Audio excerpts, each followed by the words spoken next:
Ողջույն բոլորին, ուրախ եմ ձեզ տեսնել հայկական խոհանոց ալիքում, սիրելիներս այսօր միասին պատրաստում ենք կաթով շատ համեղ, կատարյալ փափուկ նրբահամ գաթա, որը մեկ անգամ պատրաստելուց հետո վստահեցնում եմ բաղադրատոմսին անդրադառնալու եք շատ անգամներ։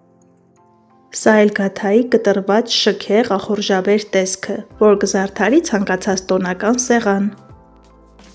Այս գաթան ոչ միայն փափուկ ու անուշաբույր է, այլև ստացվում է մեծ չափի, իդեալական է ընտանեկան հավաքույթների, տոնական սեղանների կամ հյուրասիրությունների համար։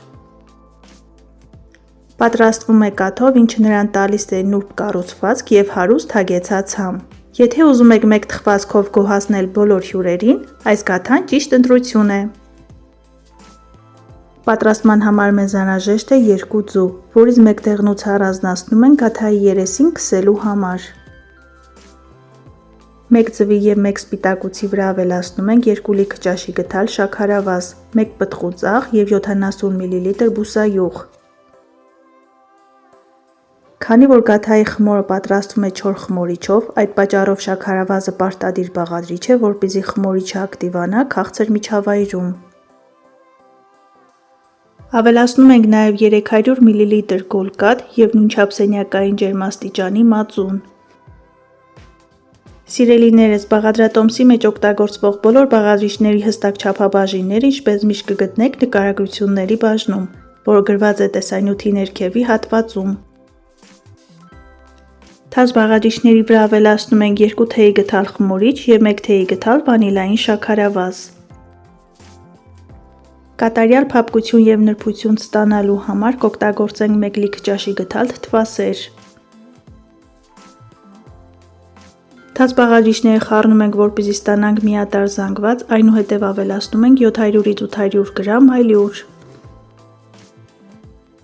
Ալյուրին խառնում ենք 1 թեյի գդալ փխրեցուցիչ և զանգվածը պարտադիր մաղում ենք։ Այս շերտավոր նրբահամ գաթան թխելու համար ձեզանից շատ ժամանակ չի պահանջվի, քանի որ խմորը չենք ունցում։ Գդալով բոլոր բաղադրիչները միացնում ենք և սպասում ենք մոտ կես ժամ, որպեսզի խմորը հասնի։ Պետք է ստանանք նման խտություն ունեցող ձեռքերին կպչող խմոր։ Մինչ խմորը կհանգստանա, պատրաստում ենք խորիզ, որի համար մեզ անհրաժեշտ է 1,5 բաժակ ալյուր, նույն չափ շաքարավազ, 1 թեյի գդալ վանիլային շաքարավազ և 100 գրամ կարագ։ Սիրելիներս, կարագով պատրաստված խորիզը այս գաթայի համար պարզապես իդեալական տարբերակ է, սակայն ցանկության դեպքում կարագը կարող եք փոխարինել յուղով կամ ձեթով։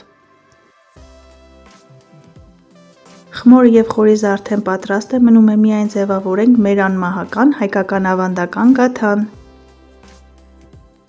Քանի որ հիմա ամառ է, ես խմորը թողել եմ մոտ 30 րոպե։ Եթե այս բաղադրատոմսով պատրաստեք ձմռանը, ապա կարող է ժամանակը տարբերվել։ Տեսեք ինչ շնչող արտակարգ խմոր է ստացվել։ Աշխատանքային սեղանի վրա մի փոքր ալյուր ենք տարածում, խմորը բաժանում ենք 2 հավասար մասերի և գնդում ենք։ Ինչպես տեսնում եք, այս խմորի հետ շատ հեշտ է աշխատել, նույնիսկ կարելի է բացել առանց գրտնակի։ Բացում ենք առաջին գունդը տապակի չափով, նշեմ, որ տապակի չափը ինձ մոտ 30-40 սանտիմետր է։ Բարեկամներ, այս խմորով կարելի է ձևավորել 2 մեծ կլոր գաթա, սակայն շերտավոր տարբերակը ավելի իդեալական է, քանի որ շերտերը և խորիզը ստացվում են համաչափ։ Տապակի վրա դնում ենք յուղաթուղթ և խմորի առաջին շերտը։ Լցնում ենք մեր պատրաստած ամբողջ խորիզը և համաչափ տարածում ենք։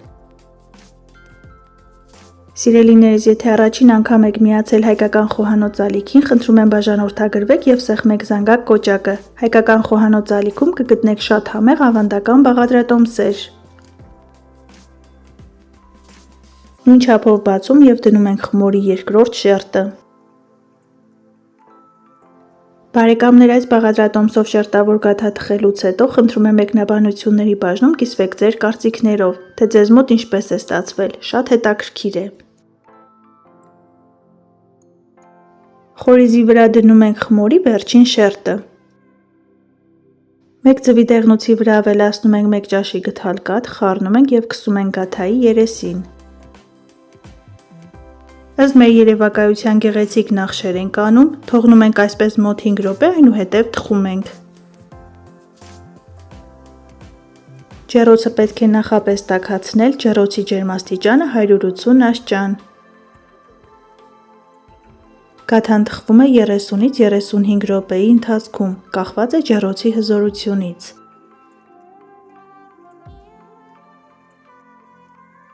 Վերջում ստանում ենք կարմրաթուշ, ախորժելի տեսք ունեցող, նրբահամ փափուկ գաթա։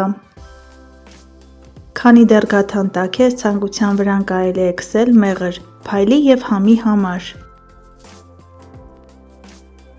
Թողնում ենք սառչի, կտրում ենք և անուշ ենք անում, միայն թե բույրը զգաք, շատ ախորժաբեր է։ Տեսեք շերտերը ինչպես են ընդգծված ձևով երևում և որքան փափուկ է ստացվել։ Մեկ գավաթ սուրճ ենք պատրաստում և անուշ ենք անում, բարի ախորժակ։ Դե ինչ սիրելիներս, այսօր էլ գաթայի նման հրաշալի իդեալական բաղադրատոմս։ Դուք էլ փորձեք պատրաստել այս տարբերակով, սնվեք առողջ և եղեք առողջ։ Ցտեսություն, կհանդիպենք հաջորդ տեսանյութերում։